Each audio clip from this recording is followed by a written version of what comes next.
I'm 95 years old. I'm finally dying, and I'm not scared. It's actually a relief. But before I go, I need to tell you a few things which I learned from this cruel world. I spent 70 years giving my time, my money, my heart to people who never gave anything back. Family, people I loved. One of them was my own brother. One of them was my own son, and what my son did last year. I still can't believe it. So, I'm going to tell you 7 lessons I learned. One of them might save you 40 years of paying.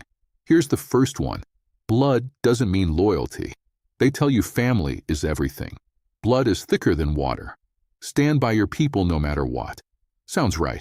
Sounds noble. But what I learned, family will take more from you than strangers ever could. Not because they're worse people, because they know you won't leave. Strangers have to earn your trust. Family assumes it, and that assumption, they'll use it until you're empty. My brother Dale borrowed $14,000 from me in 1979 when I was trying to raise a family. I was working double shifts to manage expenses. 45 years later, he couldn't drive 40 minutes to see my dying wife. And that money he never paid back. That's what blood got me. The word family is not a magic spell that turns selfishness into love. Remember that. Second lesson. Generosity without boundaries is self-destruction. I was a giver my whole life. Every time someone needed something, I was there. Money, time, my own peace, I gave it all. And you know what they thought of me? That I didn't matter. Every dollar I gave without being paid back. Every problem I fixed without a thank you. I was teaching them. My needs come last. Yours come first. That's not love. That's stupidity. My brother Dale borrowed money from me in his tough time. But when he became rich, he forgot I ever existed. A lot of people took advantage of my nature. I have forgotten how many people have taken money from me. I don't want to ruin my peace thinking about them anymore because it's too late for me. But you should make some boundaries for yourself. Third lesson, silence is agreement. You know, when people were taking advantage of me, I never said anything. When they didn't pay me back, I stayed quiet. When they betrayed me, I swallowed it. I thought I was keeping the peace, being the bigger person. You know what silence does? It gives them permission. Every time you smile through disrespect, you're saying this is acceptable. Do it again. People don't read your mind. They read your actions. And my actions said, treat me however you want. I'll take it. My sister Maureen taught me this. I paid for her children's braces, her roof when it leaked, her husband's funeral.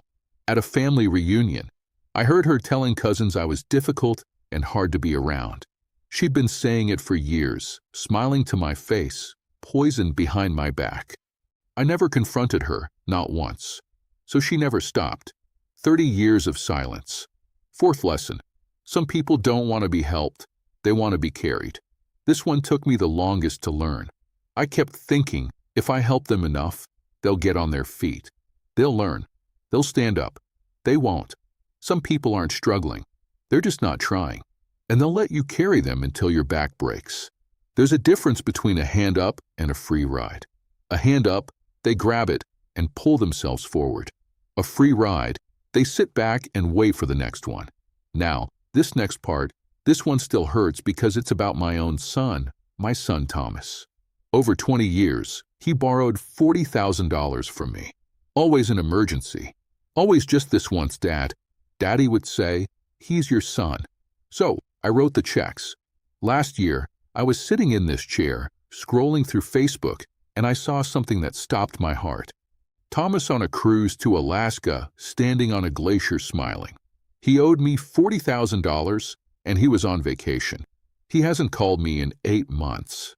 My son can afford Alaska. He can't afford a phone call to his dying father. I carried that boy for 40 years. He never learned to walk because I never put him down. Stay with me. This next lesson is the one that'll set you free. Fifth lesson. You can love someone and still walk away. They told you leaving is betrayal. Real love endures anything. You stay no matter what. That's a lie. Some people don't want your love. They want your labor. They want what you can give them. And they'll dress it up as loyalty, as family, as love. But it's not. Staying isn't loyalty. Staying is loss. Loss of your time, loss of your peace, loss of yourself. You can love your brother and refuse to fund his failures. You can love your sister and refuse to accept her poison. You can love your son and refuse to carry him forever. Walking away isn't hate. Sometimes it's the only self-respect you have left. I wish I'd learned this at 40 instead of 90. Sixth lesson.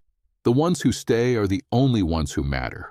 I spent so much energy on the people draining me that I nearly overlooked the one who never asked for anything. The takers are loud. They call. They need. They demand. The givers are quiet. They just show up. Look around your life. Who's still there when you have nothing to offer? Who shows up without being asked? That's your real family, blood or not. My daughter Linda taught me this. Linda never asked me for money. Not once in 61 years. When Daddy was dying, Linda drove 4 hours every weekend, 11 months straight. She held her mother's hand. She changed the sheets. She sat with me in that hospital when I couldn't sit alone. Never complained. Never posted about it. Just showed up. She still calls every Sunday. Not because she needs something, just to talk. I gave Dale, Morin, and Thomas decades of my life. I should have given that time to Linda. She earned it. They never did. Here's what dying taught me. That living never did. When you're out of time, you stop pretending. All the excuses fall away. All the maybe next year disappears. You see people exactly as they are. The ones who took, the ones who gave, the ones who stayed, the ones who left. And the tragedy isn't the people who hurt you. It's the years you gave them. Years you can't get back. I'm 95 years old. I see it all clearly now. Dale didn't deserve 6 years of double shifts. Morin didn't deserve 30 years of silence. Thomas didn't deserve $40,000, but I gave it to them anyway. Don't wait until you're dying to see clearly. You don't have to. I can't get those years back. Dale is gone. Morin is gone. The time I wasted on them is gone. But you still have yours. Stop smiling through disrespect. Stop funding people who never fund you. Stop calling it family when it's just extraction. The people who deserve you will stay. Let the rest go. I gave away 70 years to people who gave me nothing. Learn from a dying man.